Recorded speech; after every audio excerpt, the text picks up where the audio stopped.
అమెరికాలోని Los Angeles లో కార్చిచ్చు మళ్లీ వేగంగా కదులుతుంది. లాస్ ఏంజల్స్ అడవుల్లో నిన్నటి నుంచి మంటలు చెలరేగడంతో భారీ నష్టం కలిగింది. ఈ మంటలు సమీప నగరాలకు వ్యాపిస్తుండటంతో తీవ్ర భయాందోళనలు వ్యక్తమవుతున్నాయి.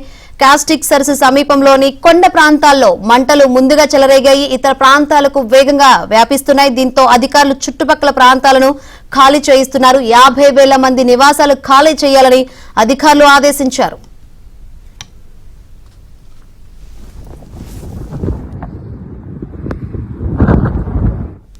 ఈ దఫా చెలరేగిన మంటలు కేవలం 2 గంటల్లోనే 5,000 ఎకరాల ప్రాంతాన్ని దగ్ధం చేశాయి. శాంటా అనాలో వీచే గాలుల కారణంగా మంటలు చెలరేగుతున్నాయి. దట్టమైన పొగ పరిసర ప్రాంతాలను కమ్మేస్తుంది. ఇప్పటికే పాలిసైడ్స్ ఈటన్ ఫైర్ కారణంగా 28 మంది మృతి చెందగా 14,000 నిర్మాణాలు బూడిదైనట్లు సమాచారం. ఈ నెల ప్రారంభంలో చెలరేగిన మంటల కారణంగా లాస్ ఏంజల్స్ కౌంటీ ప్రాంతం తీవ్రంగా దెబ్బతింది.